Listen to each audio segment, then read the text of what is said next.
जयतु श्री रामकृष्ण। श्री रामकृष्ण वचनामृत, इसी चर्चा पर आज हम आप लोगों का साथ मिलेंगे। ये हमारा एपिसोड नंबर है 82। जो कथा हुआ था उसका द रेस्ट ऑफ पार्ट, उसका जो रेस्ट ऑफ पार्ट है ना, वो हम आज आप लोगों का पास सुनाएंगे। तब कथामृतं तप्त जीवनम कविभिर्णीतं कल्मषापहं श्रवण मंगलम श्रीमदाततं भुवि गृह्णन्ति जय भूरिदा जना।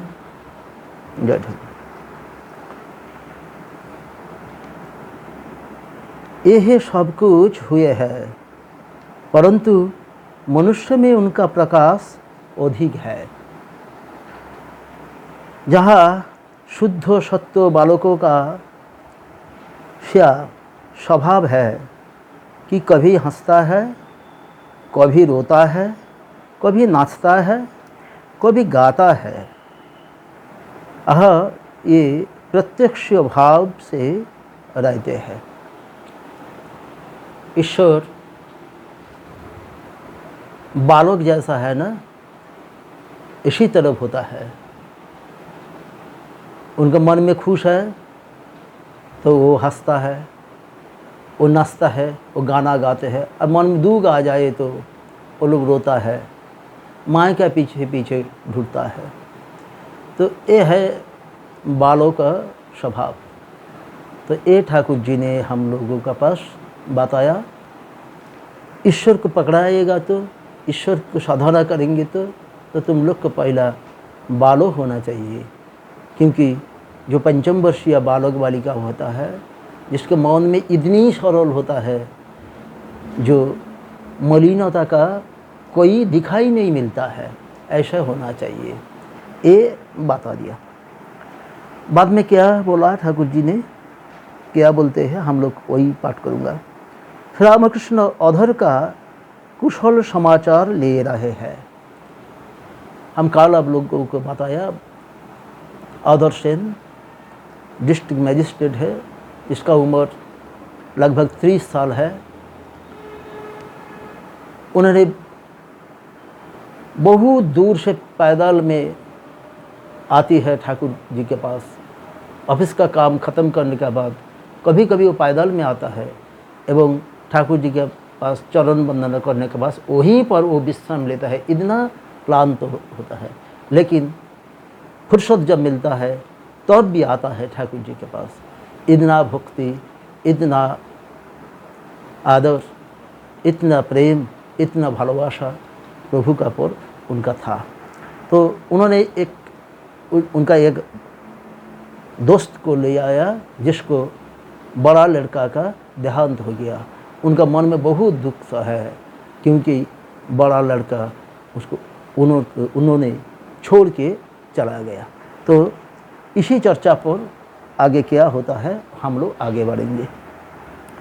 अधर ने अपने मित्र के पुत्र शोक का हाल कहा। श्री रामकृष्ण अपने ही भाव में गाने लगा। तो ये जो पुत्र शोक का अवसान कैसे होगा वो पूछने आया। ठाकुर जी ने उन्होंने गाना सुनाता है, बहुत प्यारी प्रेम का गाना है। क्या? जीवी समर के लिए तैयार हो जाओ, रण के वेश में काल तुम्हारे घर में घुस रहा है। भक्ति रथ पर चढ़कर ज्ञान तून लेकर रसनाधनुष में प्रेम गुण लगा। ब्रह्मोमयी के नाम रूपी ब्रह्मास्त्र का संधान करो। लड़ाई के लिए एक युक्ति और है, तुम्हें रथ रोथी की आवश्यकता नहीं होगी। यदि भागीरथी के तट पर तुम्हारी यह लड़ाई हो। ये है साधना के बारे में जो कुछ होता है, वो ठाकुर जी ने एक गाने से बता दिया हम लोग को। क्या? तो समर में तुम तैयार हो जाओ। समर क्या ना, आपका इनसाइड ऑफ आवर सेल्फ, आपका अंदर में जो 6 पैशंस है उसका विरुद्ध लड़ना है। काम, क्रोध, लोभ, मोह, मद, मात्सर्य, इसका विरुद्ध लड़ना है, वो है समर। ये ऐसा ही नहीं है जो समर हो तो बाहर में दंगा लगे जाएगा, वहीं तुम दंगा करने जाओ। पुलिस वालों को जो काम वो तुम कर लो, मिलिट्री वालों को जो काम वो तुम कर लो, ऐसा समर का बात नहीं है। ये समर होता है अंतर्दृष्टि का, अंतर्देश का समर है। ये हर साधकों को, साधिकाओं को करना ही है। इसके ऊपर जो चर्चा करेंगे, जो जीतेंगे वही सिकंदर हो जाएगा। ये है हमारा अनुभव है। तो ठाकुर जी ने कहा जी समर में तुम लोग तैयार हो जाओ। हाँ, रण के बेस में काल तुम्हारे घर में घुस रहा है। रण जो होता है, संग्राम जो होता है, फाइट जैसा है। इसी चर्चा पर जो महाकाल टाइमिंग्स, जिसका अलावा कुछ नहीं है, वो तुम्हारा घर में घुस चुका है। ये हर आदमी का घर में महाकाल का नियंत्रण है। हर चीज़ों का पर महाकाल का पर शक्ति है, महाकाल का प्रभाव है। हर दुनिया का सभी पर, सभी क्षेत्र पर, सभी सुनने वालों के ऊपर, सभी देखने वालों के ऊपर, सभी पर महाकाल का चर्चा है। महाकाल का बाहर में कुछ नहीं है, किसी को एकाल नहीं छोड़ेंगे। ये ठाकुर जी ने हम लोग को समझाता है। भक्ति रथ, तो किस प्रकार से ये लोग यहाँ से परित्राण मिले न, भक्ति रथ पर चढ़ जाओ। भक्ति क्या है न, शश्रु नयन में माँ, प्यारी से माँ का नाम कीजिए। माँ, मेरी माँ, मुझे कृपा कीजिए, तुम्हारा ये दोष वाले बच्चा को तुम गोद में ले लीजिए, तुम प्यार से इन्होंने खिला दीजिए, इनको अपना ही घर में रख दीजिए। ये है नियंत्रण है, ये है सबसे बहुत अच्छा पैरी का बात है, पैरी की पद्धति है। और एक होता है क्या न, ज्ञान तून लेकर ज्ञान, क्या न, ये जो कुछ देखता है ये सब झूठा है, सब कुछ झूठा है, आज है कल नहीं है। तो इसका पर चर्चा करने से क्या होगा? जो निरंतर रहेगा वो कौन है न, सुप्रीम पावर है, जिसको कहते हैं ब्रह्म। भक्ति मार्ग में बोलते हैं भगवती और भगवान। उन्होंने पीछे ढूंढ लो। रसना धनुष में प्रेम गुण लगा। तो ये भक्ति रस में प्लावन का पर चर्चा करना है। प्रेम सागर में हमारा दिल में प्रेम सागर बहा दीजिए, वहाँ प्रेम का लाहौर आना दीजिए। तो ये तो हम लोग बात नहीं है, ये होना चाहिए। कैसा होना ना, वो जो रसना है, जी हाँ है ना, जो कुछ निकालेगा, जो कुछ बात निकालेगा, उसको प्रेम से होना चाहिए, बहुत मीठा होना चाहिए। माँ सरस्वती हमारा कंठ में स्थान लेना चाहिए। ठाकुर जी ने कहा जब कुछ बातचीत करेंगे किसी के साथ, पहले माई सरस्वती को प्रेम से उनका शरण मनन कीजिए, उनके कहिए कि तुम हमारे गले में बोझ जाइए, जो कुछ हम लोग का होगा, जो कुछ निकालेगा वो तुम्हारा ही होगा। क्या बोला है? ब्रह्ममयी को नाम रूपी ब्रह्मास्त्र का संधान करो। ये नाम तो कैसे प्यारा आ सकता ना, नाम गुणगान से, नाम गुणगान से। राम कृष्ण नाम, शारदा राम कृष्ण नाम। किसी को जो अच्छा लगे, किसी को शिव नाम, किसी को दुर्गा नाम, किसी को काली, जो इसमें आपको तैयार होगा, जिसका पर आपका ध्यान है, जिसका पर आपका प्रेम है, उसी नाम ले लीजिए। लड़ाई के लिए एक युक्ति और है, तुम्हें रौत रोथी को आवश्यकता। क्या हम रौत है, रोथी जो हमको जो चलाने वाला है, हम यंत्र है, जो यंत्री हम लोग को जो ऑपरेट करता है वो है ब्रह्म, वो है भगवान। उसका पर चर्चा करना चाहिए, उसका संधान करना चाहिए। ये था ठाकुर जी का हमारे लिए बहुत अच्छा मीठा संदेश है। क्या करोगे ना, इस काल के लिए तैयार हो जाओ। काल घर में घुस रहा है, उनका नाम रूपी अस्त्र लेकर लड़ना होगा।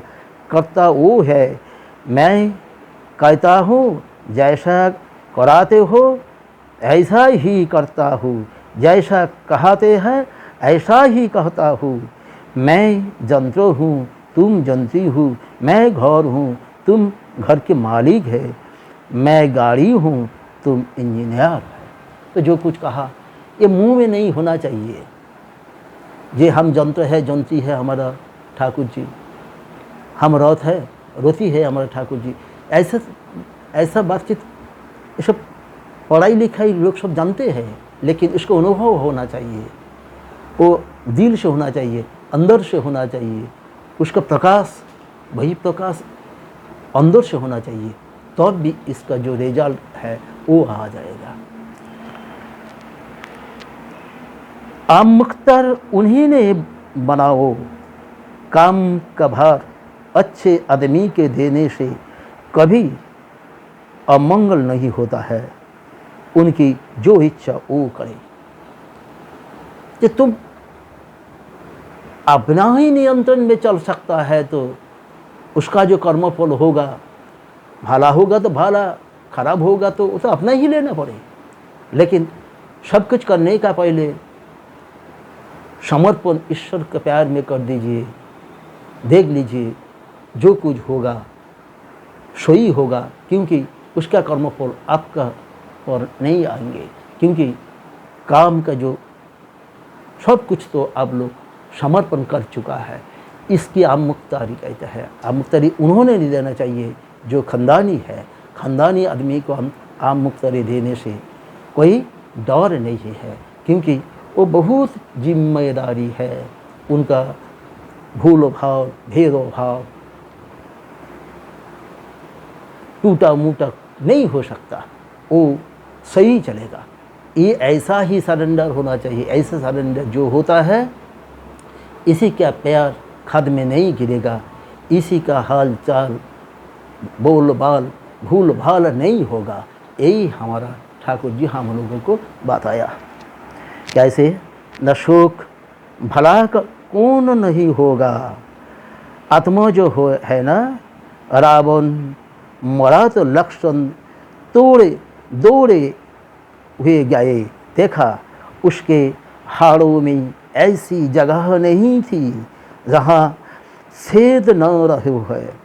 लुटकर राम से बोले, भाई तुम्हारे बाणों की बड़ी महिमा है, और रावण की देहों में ऐसी जगह नहीं है जहाँ छेद ना हो। राम बोले, हाड़ के भीतर वाले खेद हमारे बाणों से नहा है। हाड़ के भीतर वाले छेद हमारे बाणों से नहीं है। हमारे शोक के उसकी हाड़ जर्जर हो गए हैं। ये छेद शोक के ही चिन्ह है।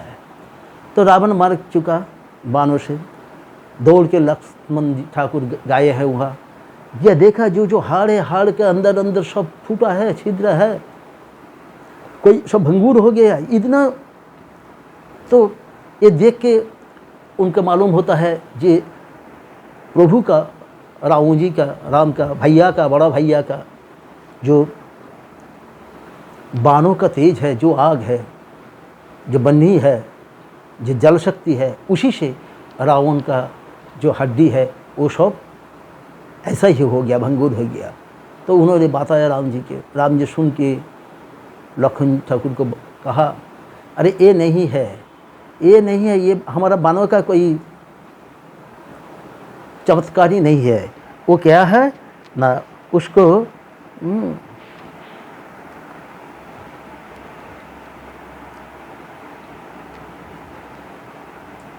मारे शोक से उसके हाड़ जर्जर हो गए हैं। वो है शोक है क्या, नहीं ये हम रावण है, हम शशाग्र पृथ्वी का राजा है, हमारा हड्डी हमारा मरण होता है, अपना ही शरीर का पर इतना ही माया है, मोह है, वो शोक उसका कहता है। वो छोड़ के जाने से पहले उनका बहुत दुख होता है। इस दुख का अवसर पर वो जो हाड़ो है हाड़ सब छिद्र हो जाए, ये राम जी ने बताया। परंतु यह सब अनित्य है, गृह परिवार संतान सब 2 दिन के लिए है। ताड़ का पेड़ हो सत्य है, 2-1 फल गिर जाते हैं, इसके लिए दुख क्या है। ठाकुर जी ने सांत्वना देने के लिए कहते हैं किसको ना, वो जो स्कूल इंस्पेक्टर था शारदाचरण मित्र को, क्या शारदाचरण को बोलता है जो जो जो सब कुछ है ईश्वर का है, ये तमाम दुनिया अनित्य है, आज है कल नहीं रह सकता है, इसका पर शोक क्या है। गृह है, परिवार है, संतान है, सब कुछ उनका ही है। तो एक एग्जाम्पल उन्होंने चुना लिया क्या न, ताड़ों का पेड़ से कोई कभी कभी ताड़ नीचे गिरता है, तो 2-1 तो गिरता ही होना है ना, सब कुछ पकड़ के वो नहीं रख सकता ऊपर में। हम लोग जानता है जब पक जाएगा सब भी धप धप धप धप करके नीचे गिरेगा। तो ताड़ों का पेड़ असली बात है, उसका जो फल 2-1 गिर जाता है उसी का पर चर्चा नहीं होना चाहिए, उसी का पर असंतोष ना हो जाए, उसी का पर शोक नहीं होना चाहिए, ये समझाया ठाकुर जी ने। ईश्वर 3 काम करता है, सृष्टि स्थिति और प्रलय। मृत्यु हो ही प्रलय के समय सब ध्वंस हो जाएगा, कुछ भी न रह जाएगा। माँ केवल सृष्टि के बीज बिनकर राग देंगी, फिर नई सृष्टि होने के समय उन्हें निकालेगा। घर की स्त्रियों के जैसे हंडी रहती है जिसमें ये खीरे कोड़े के बीज, समुद्र फेन, नील का डाला आदि छोटी छोटी पोटलियों में बांध कर रखा देती है, सब हंसते हैं ऐसा ही तरफ। तो ठाकुर जी ने एग्जाम्पल चुना गया क्या न, घर वालों ने जैसा था एक हंडी है, उसका अंदर समुद्र फैन है, उसका बाहर सीधे का कोड़ का बीज है, कुमड़ा का बीज है, जो कुछ होता है लंका का बीज है, ऐसा सब कुंडली बांध के हर कुंडली में 1-1 बीज है रखता है। तो ऐसा ही तरफ जब प्रलय होता है उसी समय सब कुछ बर्बाद होता है, लेकिन जो बीज होता है सीड्स वो कलेक्ट करके माँ रखना है, माँ का वही काम है। वो हमारा दशम महाविद्या का जो माँ धूमावती है ना, माँ धूमावती का जिसको मंत्र बीज मंत्र है ओम धूम धूम धूमावती है साहा, तो उन्होंने वो यही काम करता है। उन्होंने बाहर से देखने से विधवा है, उन्होंने खुद ही भूख लगा तो महेश के कहा जुटा दीजिए मुझे खाना। महेश ने कहा अभी हम कहाँ जाएंगे, अभी तो हम लोग तपस्या में जाऊंगा, अभी हमारा भीख मांगने के समय नहीं है। तब भी उनका गुस्सा हुआ और अपना ही स्वामी स्वयं महेश को खा लिया, लेकिन बर्बाद हो जाएगा। महाकाल को अंदर में रखे तो सृष्टि अचल हो जाएगा, इसीलिए फिर भी उसको उगाड़ दिया। ऐसा हुआ ना, सारी संसार धूम में भर गया, इसीलिए उनका नाम धूमावती हो गया। लेकिन वो महेश का खा लिया था, इसलिए उनका जो सिंदूर है ना वो टूटा गया, सिंदूर मूझ किया, उनको विधवा भाव में रहते। लेकिन ये विधवा है, लेकिन जो नया दंपति होता है, जो नया कापुर होता है, जो लोग शादी का पर धूमावती की ही पूजा देता है, किंतु धूमावती है यौवन का प्रतीक है। ये है हमारा तंत्र शास्त्र ने बताया। अब उन्होंने कहा उनका हाथ में एक फूले है जिसके ऐसा ऐसा करके जो अच्छा बीज है सीड्स है वो उसको निकालना है, और जो भूसी होता है उसको भगा देता है। वही बीज कलेक्शन करके वो रख देता है। जब ध्वंस हो जाएगा फिर जब सृष्टि बनाएंगे तब वही बीज वो हर सारे जगह में बीज वो लोग सब लगा देता है। ये है धूमावती का काम है। तो माइका पर थोड़ा एक चर्चा होना चाहिए। ठाकुर जी का गान सुना है, साधन समर में बीज रौन साज में साज्य, ये इसके बारे में हुआ। आज हम सुबह में मंदिर में काम करने वाले से एक भाव हमारा अंदर आया, वो हम छोटा से एक गाना देखा है साधना के बारे में बांग्ला में, वो हम गा के आप लोग को सुनाएंगे। 5:55 में सुबह में हम लोग लिखा है, मायामी করবো এবার তোর সাধনা, মায়ামি করবো এবার তোর সাধনা, শুনবো না আর কোনো মানা, মায়ামি করবো এবার তোর সাধনা, দেহ হবে মোর সবাসন তাই আরুড়া হবে মন, দেহ হবে মোর সবাসন তাই আরুড়া হবে মন, আমার আমি দিয়ে বলি, আমার আমি দিয়ে বলি, পূজা সাঙ্গ করব কালী, মায়া মা পূজা সাঙ্গ করব কালী, মায় আমার আমি দিয়ে বলি, পূজা সঙ্গ করব কালী, মিটে যাবে সব গণ্ডগোল, বুকে ধরে ও চরণ যুগল, মিটে যাবে সব গণ্ডগোল, বুকে ধরে ও চরণ যুগল, মামা বলে কাতর হলে নিবি মা কোলে তুলে, মামা বলে কাতর হলে নিবি মা কোলে তুলে, ঘুচে যাবে জমযাতনা রবে না মোর পূজান্বিত আরাধনা, ঘুচে যাবে জমযাতনা রবে না মোর পূজান্বিত আরাধনা, মায়ামি করব এবার তোর সাধনা, শুনব না আর কোনো মানা, মায়ামি করব এবার তোর সাধনা, শুনব না আর কোনো মানা। জয় ভগবান শ্রী রামकृष्ण, जय भक्त भगवान भागवत, जय श्री रामकृष्ण वचनामृत। आप लोग सब खुश रहो, अच्छा रहिए। मैं दिव्य त्रय का यही प्रार्थना कर रहा हूँ। हरि ओम तत्सत।